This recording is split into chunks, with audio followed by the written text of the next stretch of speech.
그러면은 많은 분들이 근데 우리가 흔히 좀 이름 많이 들어본 회사들 ARS 네. 많이 하던데 거기 조사협회 아니야라고 말씀하시는데 조사협회 아니고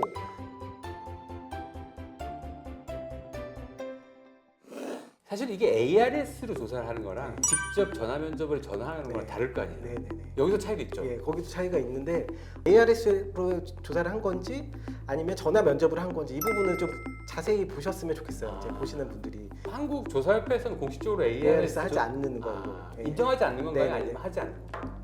인정하지 않기 때문에 저희는 하지 않는다고 한 거고요.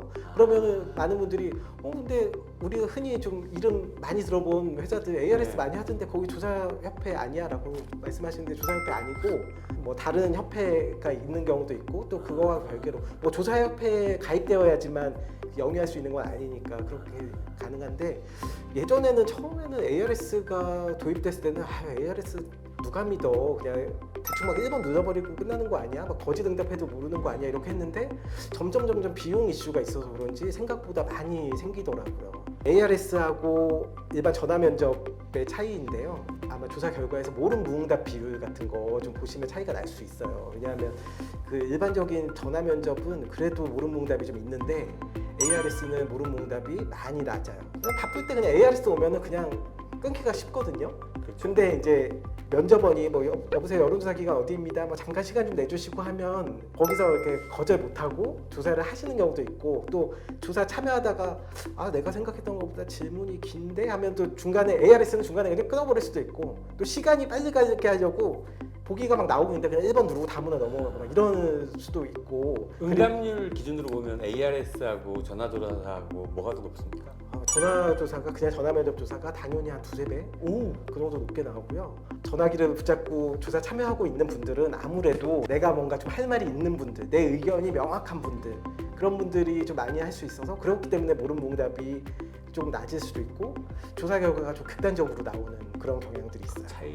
그 전화 면접 조사 위주로 하고 있는 조사 회사들이 있고 ARS 위주로 하고 있는 조사 회사들이 있다 보니까 그 부분도 조사 기관마다 결과가 다르다라고 생각하게 되는 좀 차이가 아닐까. 그 다음에 또 하나 중요한 변수 중에 하나 누가가 이걸 지적하는 분들도 있더라고요. 예를 들어서 전화를 하는 시간이 낮에만 하면 자영업을 하시거나 집에 계신 약간 고연령층의 이런 분들만 주로 조사를 하고 직장인들은 낮에 조사가 어렵지 않냐. 그래서 조사 시간에 따라 가지고 결과가 달라진다.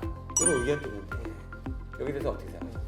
어느 정도 타당한 의견이고요. 그렇기 때문에 조사 회사들 입장에서도 시간대를 달리해서 조사를 주로 하고는 있어요. 그래서 보통 당연히 낮에는 좀 연령이 있으신 분들이나 자영업 분들이 많이 조사가 되고 저녁에는 뭐 학생들이라든가 직장인들이 좀 많이 조사가 되는데 가끔 이제 몇몇 회사들이 굉장히 급하게 조사를 하려고 아침 10시부터 오후 3시 이렇게 끝나는 경우도 뭐 500명 ARS로 그냥 후딱 쳐버리는 그런 조사들이 있는데 그럴 경우에 제대로 됐겠냐. 물론 서울에 사는 20대 남자 몇 명, 부산에 사는 20대 남자 몇 명 이렇게 맞춰놓고는 있지만 그래도 그 낮 시간대 전화를 받을 수 있는 서울 20대 남자와 전화를 받지 못하는 서울 20대 남자 성향이 다를 수 있기 때문에 실제 나오면 결과가 많이 좀 틀리는 경우도 있었기 때문에 공표에 그 조사를 실제로 진행한 시간은 명기를 안 하죠. 아니요 기입하게 돼 있어요. 기입하게 그 돼 있어요? 여론조사 심의위원회가 그런 것들을 다 등록해야지만 이제 보도할 수 있게 해놨기 때문에 사람들이 많이 신경 쓰지는 않았을 거예요. 근데 최근에 이제 몇몇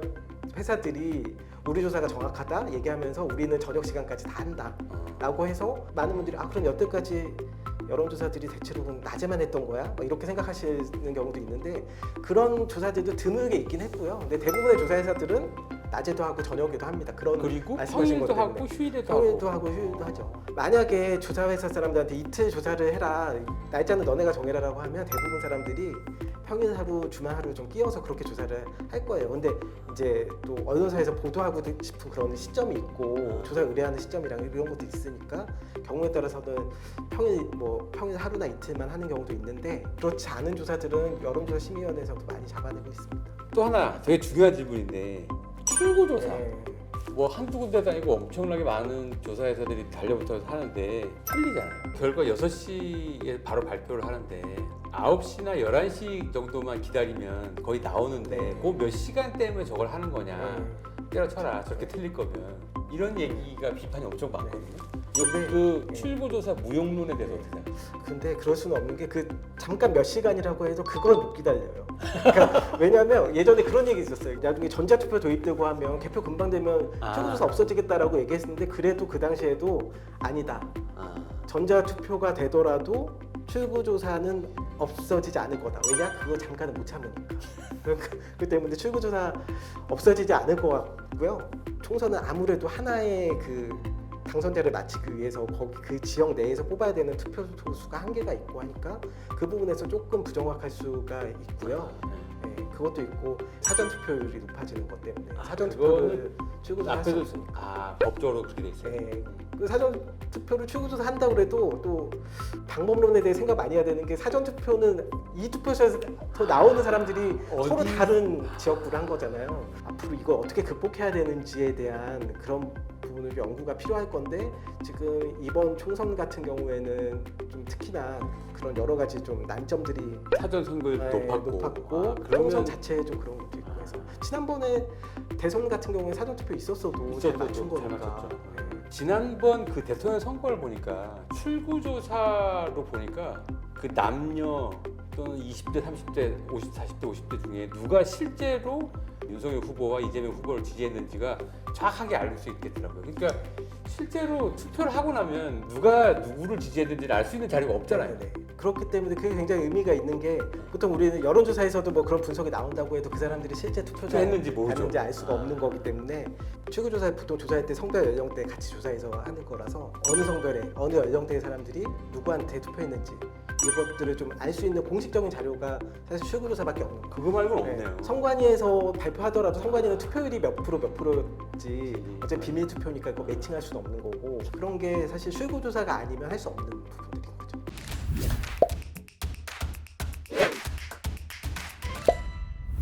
지금 AI 시대잖아요. 그 여론조사나 조사의 미래를 그 AI나 빅데이터 시대의 관점에서 봤을 때 어떻게 보세요? 어떻게 더 정확하다? 그래서 제가 좀 말하기가 어렵다 싶은데 지금 이번에 이 총선에서 출구조사 발표할 때 지상파 외에 다른 방송사에서는 이런 AI를 이용해서 그동안 지금 선거 기간 동안 진행된 여론조사들을 가지고 그 결과들을 돌려서 이제 예측치를 발표하는 경우도 있더라고요.